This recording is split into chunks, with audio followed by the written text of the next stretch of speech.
ఒక అమ్మాయిని మైనర్ బాలికని 9వ తరగతి చదువుతున్న ఒక మైనర్ బాలికని అతి కిరాతకంగా హత్య చేయడం అనేది మనందరం కూడా చూస్తున్నాము. అక్కడ ఆల్రెడీ టీమ్స్ కూడా దాని మీద వేస్తున్నాము.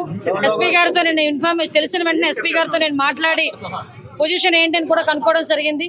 విషయం ఏంటంటే ఏదైతే ఒక అమ్మాయి ఇంతకు ముందు ఆ అమ్మాయిని ఇబ్బంది పెట్టి పోక్సో చట్టం ద్వారా అబ్బాయి జైలుకి కూడా వెళ్ళాడు. మొన్న రిమాండ్ కూడా పంపించారు. మొన్న రీసెంట్గా ఒక 15 రోజుల క్రితం అతను జైలు నుంచి బెయిల్ మీద బయటకు వచ్చాడు. వచ్చిన తర్వాత అమ్మాయిని హత్య చేయడం జరిగింది. దానికి సంబంధించి ఇంచుమించుగా 18 పేజీల వాంగ్మూలం కూడా వాంగ్మూలం ఒక లెటర్ కూడా పెట్టున్నాడు అక్కడ. అతనైతే ఇప్పుడు మనకి పరారులో ఉన్నాడు. ఎట్టి పరిస్థితుల్లోని కూడా పోలీస్ డిపార్ట్మెంట్ అంతా కూడా సుమారుగా 8-9 బృందాలు కూడా ఏర్పాటు చేయడం జరిగింది. అన్ని బృందాలు కూడా ఈరోజు అతనికి పట్టుకోవడానికి ప్రయత్నం కాదు, ఎట్టి పరిస్థితులు పట్టుకొని తీరుతాయి. ఎందుకంటే చట్టం ముందు ఎవరు కూడా తప్పించుకునే పరిస్థితికి లేదు. డెఫినెట్గా ఎవడైతే హత్య చేశాడో అతన్ని ఇమీడియట్గా మేము పట్టుకునే ప్రయత్నం కాదు, పట్టుకొని తీరుతాం. డిపార్ట్మెంట్ వాళ్ళకి కూడా చాలా క్లియర్ ఇన్స్ట్రక్షన్స్ వెళ్ళి చంద్రబాబు నాయుడు గారు, లోకేష్ బాబు గారు, పవన్ కళ్యాణ్ గారు కూడా దీని మీద ఆరా తీయడం జరిగింది, నాతో మాట్లాడడం జరిగింది. డెఫినెట్గా ఎట్టి పరిస్థితుల్లోని నిందితుడు ఎవరైతే ఉన్నాడో అతి తొందరగా వీలైతే ఈ రోజు రేపట్లోనే నిందితుడిని పట్టుకుని అరెస్ట్ చేసే పరిస్థితి కొన్నిసార్లు వెనక పడుతున్నారని చెప్పేసి ఫిర్యాదు చేయడం జరిగింది, అయినా సరే పట్టించుకోలేదు. లేదమ్మా, కంపల్సరీగా నిజంగా అదే కనుక జరిగితే, నిజంగా అమ్మాయి దగ్గర నుంచి కంప్లైంట్ వెళ్ళి ఆ పోలీసులు కనుక పట్టించుకోలేదన్న సంగతి తెలిస్తే డెఫినెట్గా ఏ పోలీస్ అయితే ఆ పోలీసు మీద చర్యలు తీసుకుంటాం. అందులో అక్కడెక్కడ కూడా బ్యాక్ స్టెప్ వేసే పరిస్థితి లేదు. కానీ మాకు వచ్చిన ఇన్ఫర్మేషన్ ఏంటంటే అటువంటి పరిస్థితి ఏమీ లేదు.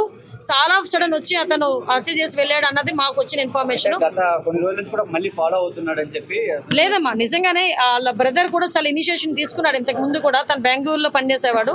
ఇనిషియేషన్ తీసుకుని ఈ అబ్బాయి ఇంచుమించి 26 సంవత్సరాలు, ఆ అమ్మాయిది చూస్తే 13 సంవత్సరాల వయసు. అవతల నిందితుడు ఎవరైతే ఉన్నాడో ఆ అబ్బాయిది కూడా 26-27 సంవత్సరాల వయసు. సో ఈ సిచ్యువేషన్స్లోనే వాళ్ళ అన్నయ్యకి చాలా సేఫ్ గార్డ్ చేశాడు. కానీ దురదృష్టవశాత్తు అమ్మాయిని కాపాడుకోలేకపోయారు. కానీ ఎట్టి పరిస్థితుల్లో నిందితుడిని అయితే డెఫినెట్ గా పట్టుకున్నాం. కంపల్సరీగా చంద్రబాబు నాయుడు గారితో మాట్లాడతాం. ఎటువంటి పరిస్థితుల్లో అమ్మాయి చిన్నపిల్ల, మైనర్ బాలిక, ఆ అమ్మాయికి ప్రభుత్వం నుంచి అందాల్సిన సహాయ సహకారాలు అన్ని కూడా అందిస్తాం మా కుటుంబానికి.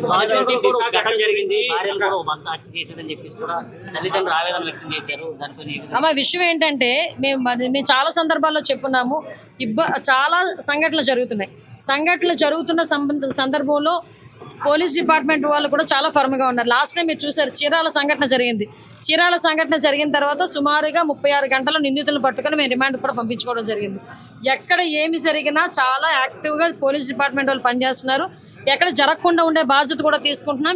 వీటన్నిటికీ కూడా మూల కారణం గాంజాయి మత్తులో చాలా మంది చేస్తున్నారు, డ్రగ్స్ మత్తులో చేస్తున్నారు. కాబట్టి వాటిని పూర్తిగా ప్రక్షాళన చేయడానికి ఒక క్యాబినెట్ సబ్ కమిటీని కూడా ఏర్పాటు చేసుకుని మొన్ననే మేము టాస్క్ ఫోర్స్ కూడా ఏర్పాటు చేయడానికి కూడా సిద్ధంగా ఉన్నాం. ఒక టోల్ ఫ్రీ నెంబర్ అన్ని కూడా ఏర్పాటు చేస్తాం.